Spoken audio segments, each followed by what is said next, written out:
Hi there, welcome to the Tent News, where the truth comes to light and the stories everyone is talking about are brought straight to you. From shocking confessions and viral social media moments to real life mysteries and trending drama, this is the place where we uncover it all.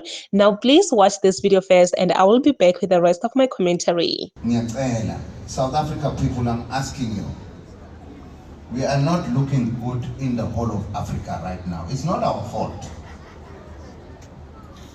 Lokho kwenzeka kade ngikupremier wami elapha eSherwood ukuthi abantu bokuhamba indlela esiphatha ngayo abantu bangaphandle maZulu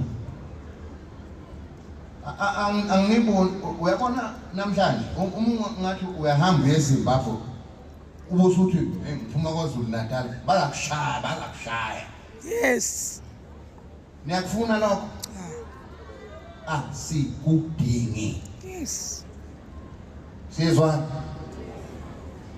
asimfuni vese umuntu ongenamaphepha kulelizwe wonke umuntu ola ngoba nathi ngeke siye emazweni abo singenawo amaphepha kuwesike ngeke ubuye ekhaya uvela unqunywe bayanqumana thina singcono sibafake izinkambi ngoba nathi zathi masihlala premiers akazihlala emadolobheni abo thina kolumbashi babe sibeke ey'nkanjeni ukuze besibone kahle ukuthi khona ophumayo khona ongenayo thina kaze sikwenze kubo lokho yingakho sinanenkinga namhlanje. Now ngikhuluma ngenkinga ye-migration. Abantu umuntu uhleze ecinga impilo engcono ukuphi la ngathola khona amadlela ahlaza ukuthi umndeni wami uphile bakwethu. Ngicela maZulu sizwe selembe lingachitheki igazi ningabashayi laba bantu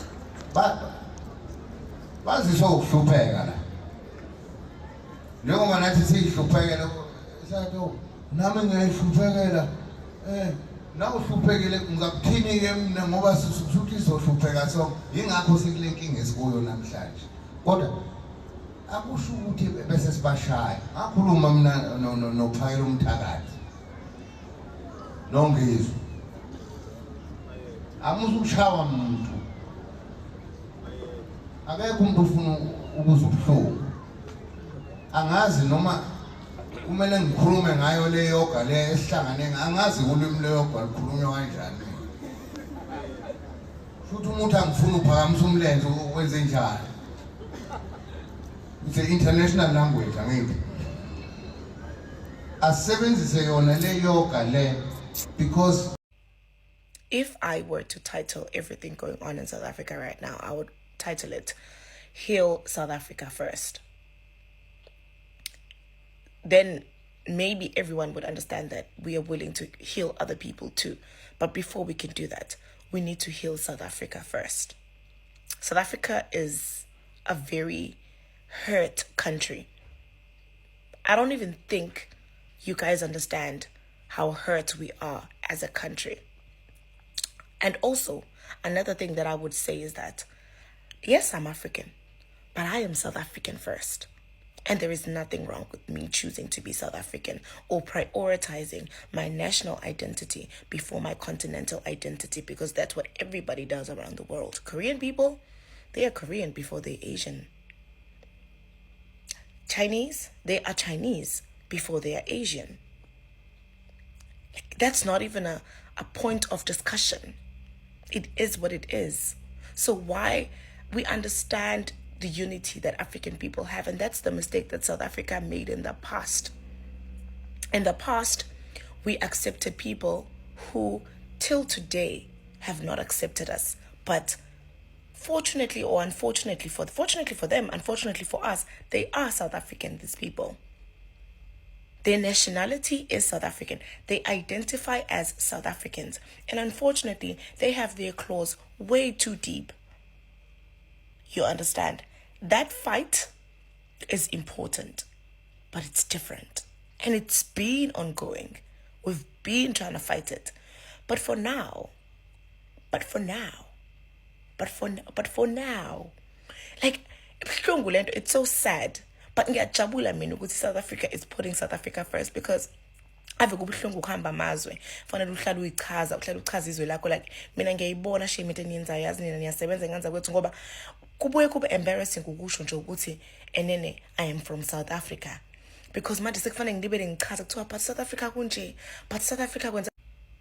I hope one day I will not have to explain or like ngikhulumela izwe lami ukuthi no, it's not that bad. No, depend ukuthi uyaphi ukuze ufight crime.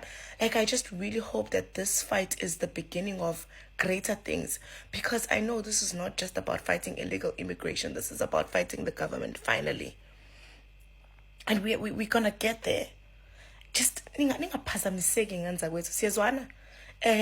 Ngicela manje ukuthi ningavumi, siyaxolisa kakhulu Nkosi yami ukuthi enene lento esiyenzayo aphili kahle kwabanye abantu, but only South Africans will understand this fight. You understand? Because we know the potential of our country. Asifuni ukuthi kuze kubhede size sibaleke ekhaya singakwazi ngisho ukubuyela ekhaya. Uyabona nje manje ngibuyele ekhaya, ngiphuma eKorea and kuyaphileka ekhaya. It's not perfect, but kuyaphileka. Into esizamayo nento esiyigwemayo ukuthi sigcine kungaphileki ekhaya njengamanye ama-African countries. Abantu abahambi bayolungisa amazwe abo bandla ngokukhulu ukuthula. Yazi Nkosi yami, yazi ayinzima lento, inzima kodwa angazi ukuthi yini mina ebangwayo, yini ebangwayo, yini.